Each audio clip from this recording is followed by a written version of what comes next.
Hello दोस्तों, प्रमित classes पर एक बार फिर से आपका स्वागत। और आज मैं आपको समझाने वाला हूं पैमाने के समान प्रतिफल।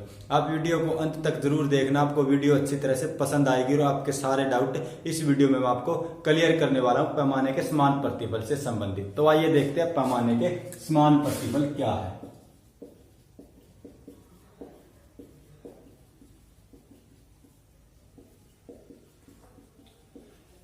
पैमाने के प्रतिफल क्या दीर्घ काल में लागू होते और दीर्घ काल में क्या सभी कारक परिवर्तनशील होते। और पैमाने के प्रतिफल के तीन पहलू हैं। बढ़ते प्रतिफल मैंने आपको पिछली वीडियो में समझाए थे और आज मैं आपको पैमाने के समान प्रतिफल समझाऊंगा। तो पैमाने के समान प्रतिफल क्या है? पैमाने के समान प्रतिफल उस स्थिति को प्रकट करते हैं जिसके अंतर्गत जब सभी साधनों को एक निश्चित अनुपात में बढ़ाया जाता है तो उत्पादन में भी उसी अनुपात से वृद्धि होती है। पैमाने के प्रतिफल दीर्घ काल में होते, दीर्घ काल में क्या श्रम और पूंजी क्या परिवर्तनशील होते हैं, क्योंकि पैमाने के अंतर्गत सभी कारक परिवर्तनशील होते हैं। तो यहां पर हम क्या श्रम तथा पूंजी में परसेंटेज वृद्धि को ले लेते हैं, दोनों को एक साथ, और यहां पर ले लेते हैं कुल उत्पादन में प्रतिशत वृद्धि को। अगर श्रम तथा पूंजी में 10% वृद्धि होती है तो कुल उत्पादन में भी इसी अनुपात से वृद्धि होगी 10%। अगर श्रम तथा पूंजी में 20% की वृद्धि होती है तो कुल उत्पादन में भी इसी अनुपात से वृद्धि होगी 20%। तो जिस अनुपात में श्रम तथा पूंजी को बढ़ाया जाता है उसी अनुपात में क्या है, उत्पादन में वृद्धि होती है। कहने का अभिप्राय है कि जिस अनुपात में साधनों में वृद्धि होती है उस अनुपात में क्या है, उत्पादन में वृद्धि होती है। तो ये क्या है, पैमाने के समान प्रतिफल। उसके बाद है पैमाने के समान प्रतिफल का डायग्राम। ओ एक्स वाई 5, 10, 15, 20, 5, 10, 15, 20। श्रम तथा पूंजी, ये क्या, श्रम तथा पूंजी, श्रम तथा पूंजी में प्रतिशत वृद्धि। और यहां पर ले लेते हैं हम टीपी में प्रतिशत वृद्धि। तो जब श्रम तथा पूंजी में 10% की वृद्धि होती है तो उत्पादन में भी क्या 10% की वृद्धि होती है। जब श्रम तथा पूंजी में 20% की वृद्धि होती है तो उत्पादन में भी 20% की वृद्धि होती है। दोनों में क्या समान अनुपात से वृद्धि होती है। तो इसे क्या कहेंगे, पैमाने के समान प्रतिफल। लेकिन आपको एक बात का ध्यान अवश्य रखना है। आपको मान लीजिए इस तरह से डायग्राम बना दिया और ये क्या है, यहां पर मिलता है, तो ये आपका डायग्राम क्या है, गलत होगा। जो पैमाने के समान प्रतिफल वो 45 डिग्री का कोण बनाते हुए मूल बिंदु से गुजरना चाहिए। अगर वो मूल बिंदु के नीचे या ऊपर गुजरता है तो वो आपका डायग्राम गलत होगा। वो आपका डायग्राम किसी भी हालत में ठीक नहीं होगा। अगर आपको ऐसा डायग्राम देखने को मिलता तो वो डायग्राम क्या है, बिल्कुल गलत है। क्योंकि उत्पादन में जब 0% की वृद्धि होती है तो यहां पर 5% की तो पहले ही वृद्धि हो रही है। तो ऐसे में क्या होगा, ये डायग्राम गलत होगा। तो समान अनुपात में वृद्धि नहीं हो रही है, क्या ज्यादा अनुपात में वृद्धि हो रही है। तो ऐसे में क्या होगा, डायग्राम गलत होगा। उसके बाद मैंने आपको परसेंटेज निकालने का तरीका बताया था, एक बार मैं फिर से आपको बता देता हूं। ये क्या है, एल को क्या श्रम और के को क्या पूंजी मान लेते हैं। ये क्या 1, 2, 3, 4, 5, इसको ले लेते हैं 2, 4, 6, 8 और 10, तो 10 तक ले लेते हैं। अब क्या श्रम तथा पूंजी में परसेंटेज वृद्धि को लेते हैं, निकालते हैं। तो परसेंटेज वृद्धि निकालने का मैंने आपको क्या फार्मूला बताया था, जैसे 2 पर निकालते हैं तो 2 - 1, तो ऊपर का लिखना है 1, ये क्या समान रहेगा, गुणा में परसेंटेज का 100, तो 2 में से 1 जाएगा 1 बाई में 1, तो 1 से 1 कट जाएगा तो परसेंटेज का 100 बचा। तो यहां पर क्या 100% वृद्धि होती है। उसके बाद अगर 4 पर निकालोगे तो ये भी इतना ही निकलेगा, 4 - 2 बाई में 2 गुणा में 100, तो 4 - 2 बाई में 2 गुणा में 100, तो 2 से 2 कट जाएगा तो ये कितना है 100%। अगर 6 का निकालोगे तो ये क्या 50% निकलेगा, और 3 पर भी निकालोगे तो इतना ही निकलेगा। ये मैंने आपको अच्छी तरह से समझा। उसके बाद आप 4 पर निकालोगे तो 33%, और 5 पर निकालोगे तो 25% निकलेगा। 4 का भी 33% और 8 का भी 33% और 5 का भी 25% और 10 का भी 25% आप निकाल कर देख सकते हो। उसके बाद मैंने आपको बताया था टीपी हमने लिया था 10, 30, 60, 80 और 100। उसके बाद यहां पर भी मैंने आपको परसेंटेज वृद्धि निकालने का जो तरीका बताया था टीपी में, यह समान रहेगा। अगर आप 30 पर निकालोगे तो 100% निकलेगा, और 60 पर निकालोगे तो 200%, 60 पर निकालोगे तो 100% निकलेगा, और यहां पर निकालोगे 33% और यहां पर निकालोगे 25%। और आज का हमारा टॉपिक क्या है? समान प्रतिफल। तो पैमाने के समान प्रतिफल कहां पर लागू होते हैं? यहां पर। तो जब इसमें 33% की वृद्धि होती है तो इसमें भी 33% की वृद्धि हो रही है, और जब इसमें 25% की वृद्धि हो रही है तो इसमें 25% की वृद्धि होती है। तो एक बार मैं फिर से आपको निकालने का तरीका बता देता हूं। 30 का निकालना तो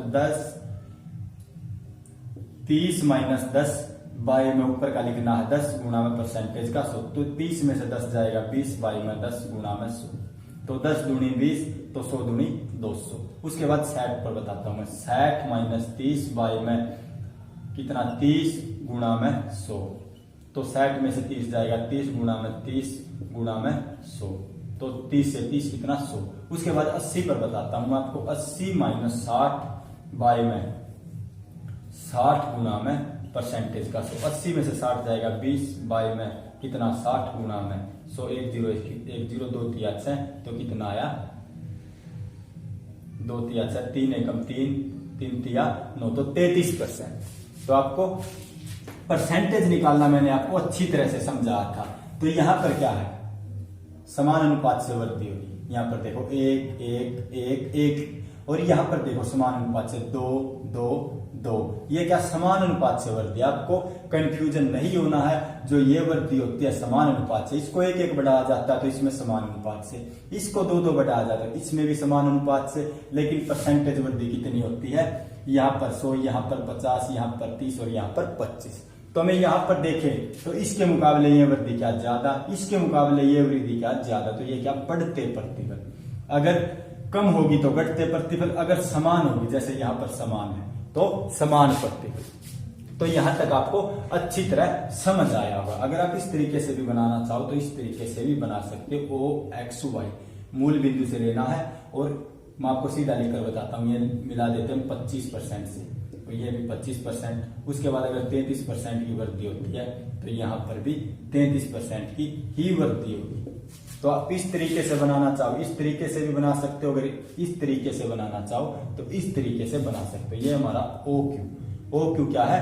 पैमाने के समान प्रतिफल को प्रकट करता है। OQ पैमाने के समान प्रतिफल को प्रकट करता है। उसके बाद बात करते हैं पैमाने के समान प्रतिफल के लागू होने के कारण। तो पैमाने के समान प्रतिफल के लागू होने के क्या कारण है? तो पैमाने के समान प्रतिफल कब लागू होते हैं? तो सबसे पहले बात करते हैं पैमाने की बचतों के बारे में और पैमाने की हानियों के बारे में। पैमाने की बचत 2 प्रकार की होती है, एक आंतरिक और दूसरी क्या है? बाहरी। और यहां पर भी क्या है? पैमाने की हानियां 2 प्रकार की होती है, आंतरिक और बाहरी। तो आंतरिक बचत और बाहरी बचत मैंने आपको बढ़ते प्रतिफल में अच्छी तरह से समझाई थी, और ये क्या मैं आपको घटते प्रतिफल में अच्छी तरह से समझाऊंगा। आज हमारा क्या? समान प्रतिफल। तो ऐसा तो नहीं है कि किसी भी फर्म की बचत अनंत काल तक चलेगी, किसी भी फर्म को अनंत काल तक लाभ प्राप्त नहीं होगा। अनंत काल, अनंत काल क्या होता है? सबसे पहले आपको बताता हूं अनंत काल क्या होता है। अनंत काल वह है जिसका कोई अंत न हो, जो हमेशा चलता रहे। तो बचत क्या हमेशा तो नहीं चलेगी, फर्म को कभी न कभी हानि उठानी ही पड़ेगी। ऐसा तो नहीं कि वह हमेशा लाभ प्राप्त करेगी, उसको कहीं न कहीं जाकर हानि अवश्य उठानी पड़ेगी। आपको इस बात का अवश्य ध्यान रखना है। ऐसा तो नहीं है कि फर्म हमेशा लाभ प्राप्त करे। तो अनंत काल तक क्या चलता है? मैं आपको एक उदाहरण देता हूं। अनंत काल तक चलती है पढ़ाई, आप जितना भी पढ़ सकते हो। तो ऐसे में क्या आपको शिक्षा प्राप्त होगी और आप क्या होगे, शिक्षित होते जाओगे। ऐसा तो नहीं है कि आपका ज्ञान कम हो जाएगा पढ़ते पढ़ते और अब क्या है, मूर्ख बन जाओगे। ऐसा तो नहीं होगा। पढ़ाई तो अनंत काल तक चलेगी। आप इसे जितना चाहो पढ़ सकते हो। अगर आप इसको बांटना चाहो तो बांट सकते हो, लेकिन यह बांटने से कम नहीं होगी बल्कि बढ़ती जाएगी। क्या है, बढ़ती जाएगी। धर्म की तरह क्या है, प्रारंभ में बचत प्राप्त होगी, उसके बाद हानि प्राप्त होगी। लेकिन पढ़ाई के मामले में ऐसा नहीं है। आप जितना पढ़ोगे आप उतना ही शिक्षित होगे, उतना ही आपको ज्ञान प्राप्त होगा। आप जिसको अपना ज्ञान बांटना चाहो बांट सकते हो, लेकिन आपका ज्ञान क्या है, बढ़ता जाएगा। आपका ज्ञान थोड़ा सा भी कम नहीं होगा। तो कहने का अभिप्राय क्या है, पढ़ाई अनंत काल तक चलती है। यह बांटने से कम नहीं होती बल्कि बढ़ती जाती है। तो आप अपनी पढ़ाई को बांट सकते हो, औरों के साथ शेयर कर सकते हो। ऐसे में क्या है, आपकी जो नॉलेज है और ज्यादा बढ़ेगी। तो ये क्या अनंत काल तक चलती है।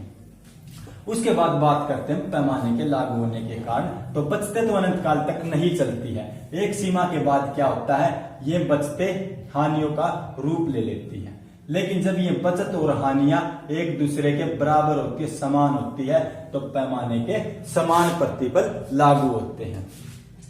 तो ऐसे में क्या होता है, बात करते हैं सबसे पहले नंबर 1, बचत और हानियां। जब पैमाने की बचत और पैमाने की हानियां एक दूसरे के बराबर हो जाती है, तो ऐसे में क्या होता है, पैमाने के समान प्रतिबल प्राप्त होने लगते हैं। उसके बाद बात करते हैं नंबर 2 पर, पैमाने के लागू होने के, समान प्रतिबल के लागू होने के साथ समरूप उत्पादन फलन। समरूप उत्पादन फलन क्या है, गणित की शब्दावली में जिस फलन के द्वारा पैमाने के समान प्रतिबल को प्रकट किया जाता है उसे समरूप उत्पादन फलन कहा जाता है। तो ऐसे में क्या होता है, श्रम तथा पूंजी को यदि बराबर अनुपात में बढ़ाया जाता है, ये क्या बराबर अनुपात में बढ़ाया जाता है, तो पैमान उत्पादन में भी क्या उसी अनुपात से वृद्धि होगी। तो ऐसे में क्या होगा, श्रम तथा पूंजी को जिस अनुपात में बढ़ाया जाता है या बराबर अनुपात में बढ़ाया जाता है, तो उत्पादन में भी उसी अनुपात में वृद्धि होगी। उसके बाद बात करते हैं नंबर 3 पर, विकासशील फर्म की। विकासशील फर्म, तो विकासशील फर्म क्या है, इसके बारे में मैं आपको थोड़ा सा बता देता हूं। अर्थशास्त्रियों ने क्या बताया है, जब फर्म अपना पैमाना बढ़ाती है बचत प्राप्त करने के लिए, तो ऐसा तो नहीं है कि फर्म को हमेशा बचत प्राप्त होगी, उसे हानियां भी उठानी पड़ेगी। तो ऐसे में क्या होता है, एक फर्म तकनीकी बचत तो प्राप्त करती है, लेकिन उसे क्या है, प्रबंधकीय बचतें प्राप्त नहीं होती है। प्रबंधकीय बचत प्राप्त नहीं होती है। ये फर्म के मार्ग में बाधाएं बन जाती है। किस प्रकार से, जब फर्म का आकार बढ़ जाता है तो वहां पर क्या है, मैनेजमेंट डिपार्टमेंट बढ़ जाता है। तो ऐसे में क्या होता है, वहां पर श्रमिक, जिन्हें हम कर्मचारी बोलते हैं, एम्प्लॉयमेंट, तो वो ज्यादा हो जाते हैं। तो जब वो ज्यादा हो जाते हैं तो उनके बीच तालमेल स्थापित करना, जिसे हम भाईचारा बोलते हैं, समन्वय स्थापित करना, समन्वय बनाए रखना, एकजुट रखना उनको, ऐसे में क्या वो कठिन हो जाता है। तो इसके कारण क्या होता है, प्रबंधकीय कठिनाई पैदा हो जाती है। इसके बारे में मैं आपको पैमाने की जब घटते बढ़ती बल समझाऊंगा, वहां पर इसको अच्छी तरह से समझाऊंगा।